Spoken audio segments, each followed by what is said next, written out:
Ukraine पर रूस के भीषण हमले की यह तस्वीर सामने आई है और ये MLRS से पूर्वी यूक्रेन पर किया गया अटैक है। यूक्रेनी सेना के कई ठिकानों पर हुई बमबारी की यह तस्वीर देखिए।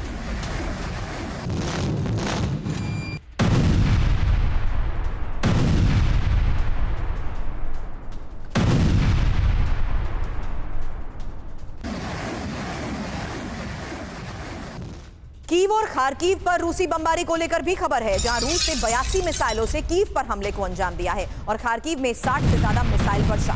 कीव में कई रिहायशी इमारतों को नुकसान का दावा। हालांकि अब से कुछ देर पहले जिस तरीके से इन हमलों को अंजाम दिया गया है उसी की ये बड़ी खबर सामने आ रही है। हालांकि अब फिलहाल खार्किव में 60 से ज्यादा मिसाइलें दागी गई हैं। अब से थोड़ी देर पहले जिस तरीके से इन हमलों को अंजाम दिया गया है उससे कई घंटों पहले आई एटमी युद्धाभ्यास की तस्वीरों को लेकर भी आज हम चर्चा कर रहे हैं। और एटमी हमले के लिए अगर रूस तैयार है तो यही एक सबसे बड़ा सवाल है, क्योंकि संभावित वजह यह है कि रूस यूक्रेन जंग के 2.5 साल से ज्यादा हो चुके हैं और रूस अब तक जंग जीतने में नाकाम रहा है। यूक्रेन में जीते हुए कई इलाके भी वो हाथ से गंवा चुका है। ये एक और ग्राउंड रियलिटी है। हालांकि यूक्रेन लगातार रूस को जिस तरीके से जवाब दे रहा है, राजधानी कीव भी पकड़ से दूर हो चुकी है। रूस के अंदर कई बार यूक्रेन के हमले हो चुके हैं और पश्चिमी देशों को सबक सिखाने के लिए रूस पर बड़ा खतरा आने पर ही यूक्रेन में नेटो देशों की सेना आने पर जिस तरीके की स्थिति बनी हुई है, डॉक्टर सिंह अब यह भी समझा दीजिए।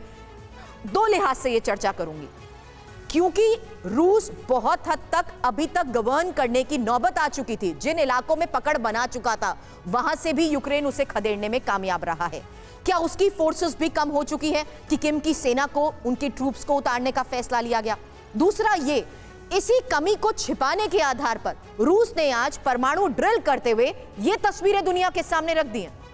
देखिए, निश्चित रूप से आपका बहुत महत्वपूर्ण दोनों सवाल जो आप उठाई हैं, आप देखिए दोनों सवाल एक दूसरे को कहीं कॉम्प्लीमेंट कर रहे हैं। आप देखिए निश्चित रूप से उनकी जो कन्वेंशनल फोर्सेस हैं, जो डायरेक्ट भेज कर लड़ाई कर सकते हैं, वो कहीं न कहीं कमज़ोर है। आप हमारे जो को पैनलिस्ट बहुत अच्छा बिंदु उठाया कि आप देखिए दूसरे देशों के सिविलियंस को ले जाकर के आर्मी उतार कर लड़ाई लड़ा रहे हैं, वहाँ फाइट करा रहे हैं, वार में इन्वॉल्व कर रहे हैं। तो आप इस परिस्थिति में उनका देखिए किस तरह की स्थिति उनकी है।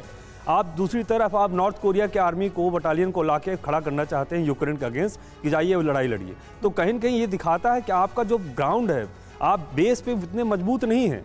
हाँ, निश्चित रूप से टेक्नोलॉजी में, न्यूक्लियर वीपन्स में आप मजबूत हैं। आपके पास ICBMs हैं, इंटरकॉन्टिनेंटल बैलिस्टिक मिसाइल्स हैं, लॉन्ग रेंज मिसाइल्स हैं जिसका आप यूज करते हैं।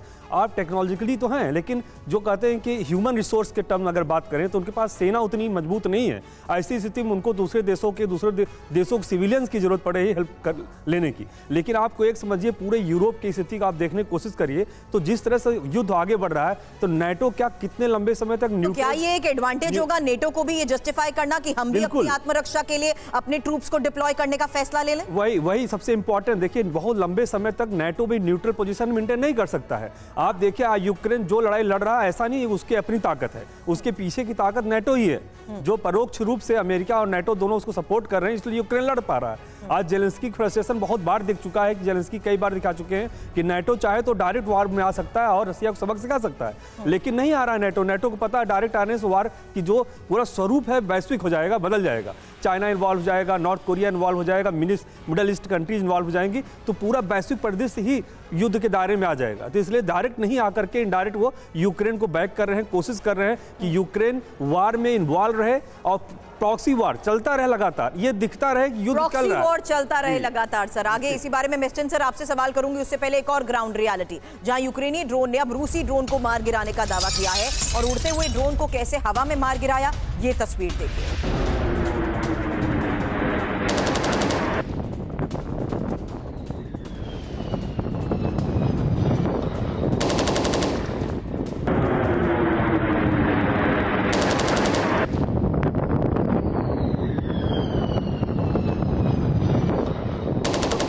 ड्रोन को हवा में मार गिराने की ये वो तस्वीर है जहां यूक्रेनी ड्रोन ने रूसी ड्रोन को सीधे टारगेट करते हुए मार गिराया है।